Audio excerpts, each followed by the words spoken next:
Hey everybody, I'm Judith McGill with DataBank, and I'm here again with Paul Myott. He's our Vice President of Organizational Effectiveness. And today we're going to chat about business value being tied to business culture, how to get started. So let's begin. Hi, Paul. Hi, good morning. Good morning. So our first question here is let's define it. How would you define the relationship between business culture and business value? Sure. Yeah, great start off question there. So let's actually start by defining what business culture is, right? Culture is one of those amorphous terms that can mean a lot of things to a lot of people. So really, I like to say it's the collective or the amalgamation of all the things that people bring to the organization, which are values, beliefs, attitudes, right? And behaviors. Business culture and business value are actually symbiotic. It's a symbiotic relationship, and a strong positive culture acts as a foundation, right, for creating and sustaining business value through things like employee performance, driving innovation, customer satisfaction, and building a solid reputation, right? Those companies that invest in those things, they cultivate a very robust business culture. The next key is to understand where does the business want to go and how do the people and their personality types and their archetypes, et cetera, how does your flavor get you there? That's where the magic really happens, is between the organizational strategy and the business strategy. So I've worked in some other organizations. I've never heard the leader of that company say, "Oh, we got a culture problem." Never heard it. Always heard, "Yeah, we have a great culture," whether or Sure. not it was true. So help our listeners. What might be some of the initial steps a company can go through to assess and understand its current business culture? So I would say there's a couple of key things, right? And the first one being the hardest, what I call the mirror. You need to have your CEO or your leaders look in the mirror, and you need to help them look in the mirror, because they're the ones that set the rudder or the culture and climate for the organization. That would be the first thing, and probably the most important if you are a person like myself in an organization trying to help drive a positive and healthy culture. Beyond that, it's about understanding your people, understanding the makeup, that amalgamation. What is the flavor, that is created by all of those things that people bring to the table, right? So things like continually surveying, interviewing, and then just having informal conversations with leaders, right, to understand. That'll give you the composite of the organization. I think is foundational, but it's also operational. That's stuff you want to make sure you do ongoing, because it's not a once and done kind of thing. I've said in the past in some of our other interviews, culture is this amorphous thing that is continually changing slightly. And when you acquire a company, right, or you jettison a part of your organization, your culture changes, right? But so you've got to have that pulse, right? We use a tool called Culture Talk, which is a survey tool, allows you to assess individuals, right, and their archetypes or personas, or the organization, right? So you can use it in both ways. So those are two ways in which I think you really need to get started. Okay. I like the way you're characterizing culture as flavor and objectives as where do you want to go. So give me an example or two of successful strategies that align the business culture or flavor to the business objectives or where you want to go. Sure.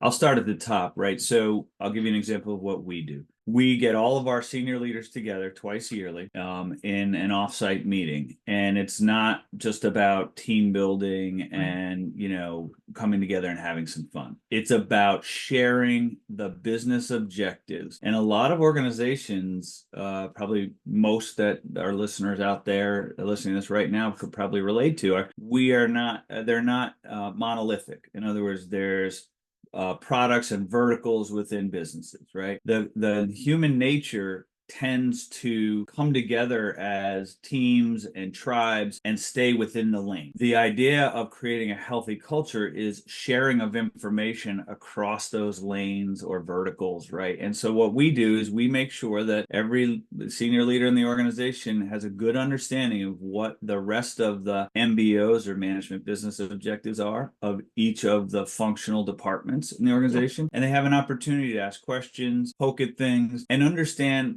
most importantly, understand how do they play as either a partner or a stakeholder in those things. So it's a great information sharing opportunity. And plus it's an opportunity to come together and just have some fun and blow off some steam. Right. For So sure. that's one of them. The second one I like to highlight is NPS, or Net Promoter Score, right? Mhm. It's a very, very valuable tool. We started using it a few years ago. It has become kind of a Bible for us, and a lot of activity stems from that, right? So that is a very direct connection to your customer base, and a way in which you can shepherd the folks within the organization that can make an impact on customers to do better, right? Yeah. Or to rectify or to understand. So those are just two great ways in which we kind of live our culture and, make sure that we're aligned with the business strategy. I guess that answers my next question, is what the management team, what role they play in maintaining that positive business culture. It's kind of just sharing what everybody's doing, right?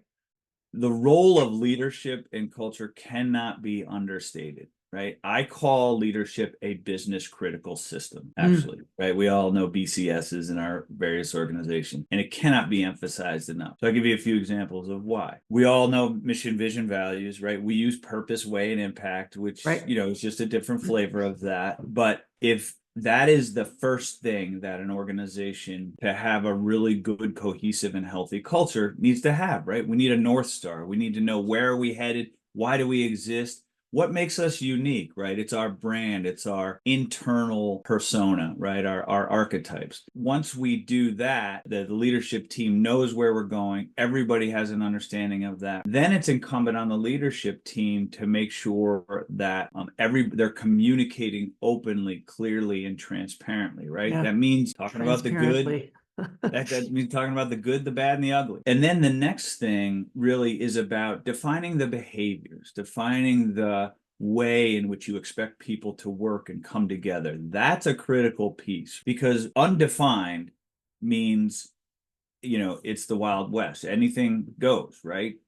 I can go and be a jerk, and still, if I'm a top producer, I'm going to stay here. I know that, right? So I'll just keep being a jerk. But the leadership team, it's really their responsibility to make sure that they communicate the expected behaviors and then model, right? You cannot, it's not do as I say, right? It's do as I do. So that's critical. And if people see the leadership team following those behaviors and expounding the positivity behind that, then they're more likely to model that as well. Okay. And then the last thing is really, of many, is just examples, but supporting and developing employees, right? Unless you have an entire organization of completely self-motivated folks, you need leaders and managers to come in and really help people define where they want to go, and then help them get there. Yeah. Right? All of that creates this great momentum within an organization's culture that just contributes to the business value, top and bottom line. It's amazing. Okay, so you do all these things, and you're an organization populated by human beings, so you're going to have some successes and you're going to have some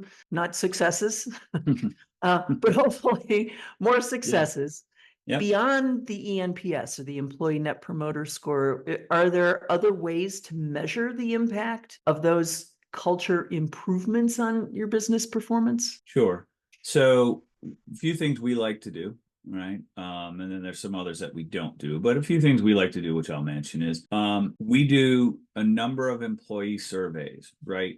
And we do an ENPS, which is the employee version of the NPS, right? It's very simple, quarterly. Just click on a number, how likely to recommend DataBank to a friend or a colleague or a family member. So that's a great measure, right? And it kind of gives us a continual pulse. Then we do an all-employee survey once annually, right? It's very comprehensive, with plenty of opportunities for write-in answers. And there's the kind of key there, right? Because we all know people can obviously, kind of just check off numbers and, yep, this is all great, but it's the real meat or magic is in the write-in answer. So we take a lot of time to evaluate those, analyze those, do sentiment analysis, right? And then you start to create this trend. You do this for a couple of years, you start to create this trend, and you can compare year over year and see, is your culture changing and in what areas, right? So we tie all of this back to the behaviors that we've defined and the purpose, way, and impact, right? And our culture cornerstones. So we have a foundation with which to, put the lens up against. Okay. The other thing we do are performance metrics, right? Or KPIs. We're big on measuring financial KPIs like revenue growth, EBITDA, ROI, right? But you can't look at those in a vacuum. You have to look at those in relation to the organization's culture, and that's where the surveying comes in, right? If you are killing it financially, but yet your people are telling you this is a tough place to work, feels like there's no work-life balance, you're headed in a bad direction. You're going to run it up onto the rocks. Won't right? Scale. Yeah, and you can't scale, right? So that's where business strategy and organizational strategy need to meet and say, well, okay, maybe we need to dial it back a little bit, or we need to address this over here in our people side of the organization. Maybe our compensation is not where it needs to be. And we've got high turnover and retention. It's another thing that we measure, right? That gives you an indicator. What kind of culture do you have?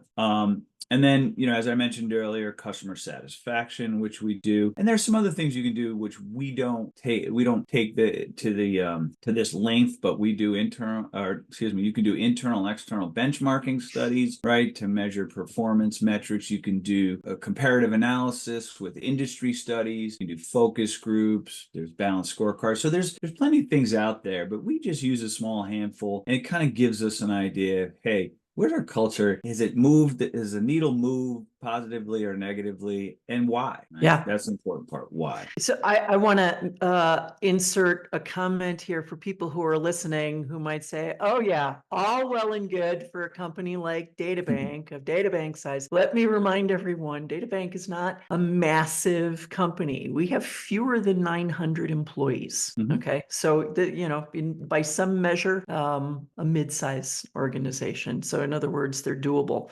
But it leads into my next question here is, it's the kind of thing that falls under the category of it's simple, but not easy. So for those organizations that are just kind of getting started, what are the challenges that you would say they're likely to face soonest? And then what do they do in trying to transform their business culture? And just it's an obstacle overcoming exercise. So if you're a person in my seat in an organization and you're just starting off, right? I'll go back to your leadership question. The number one thing that you need to tackle is leadership at the top.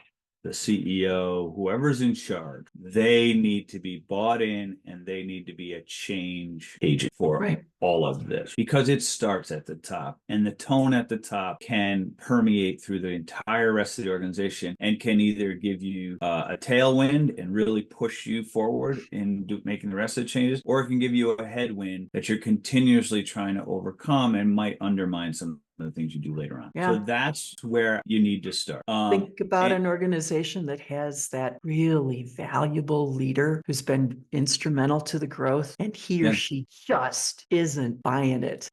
Right. Or worse yet, they tacitly agree. They tell you they agree. They believe in it, but yet their actions don't reflect as such, and it creates a lot of confusion. It leaves a door open. So beyond that, let's just say you achieve that. That's your first step. You're successful in that realm. Then you have to be careful and look for resistance at the lower level of leadership, because again, the flywheel effect of leaders who buy in, who walk the walk and don't just talk the talk, are really it's tremendous. You can't overstate that. So when you have the layers of leadership below the top talking about this and modeling the behaviors, that's a huge win. And it's not about making it a priority and saying that you've got to do this. You need to recognize that you need to have seasoned leaders who realize the value and can make the connection themselves. You're not always making it for them. Right. If you have, and we've come across this, we're a highly technical company. We have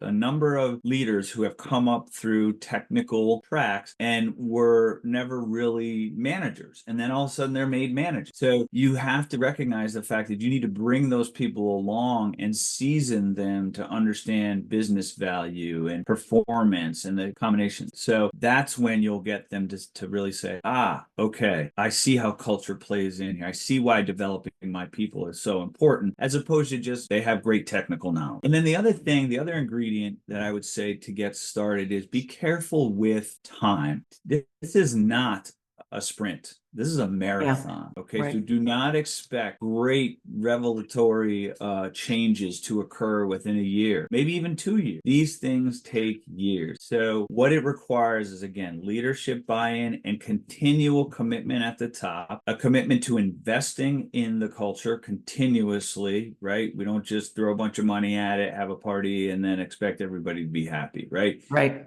Constant investment, and I use the analogy in our past interviews about the garden. Constant cultivating. You may catch a bunch of weeds here and there that you have to rip out, right? Exactly. Oh well, do it, move on. So those, I would say, are the key things to focus on to get started and overcome in terms of challenges. If you overcome those and you get buy-in and commitment and leadership walking the walk, you're going to be in great shape. Awesome. Those are my questions, Paul. Is there anything I didn't ask you that you want to address? No, not really. Those were great Okay, questions. cool. They were really great questions, and hopefully we produce some value for people today. Terrific. Well, again, thank you so much. This is, I think, the third in our leadership series. We're going to keep going. We're going to cultivate this garden. Thanks for listening, everybody, and tune in to the next one. Bye-bye for now.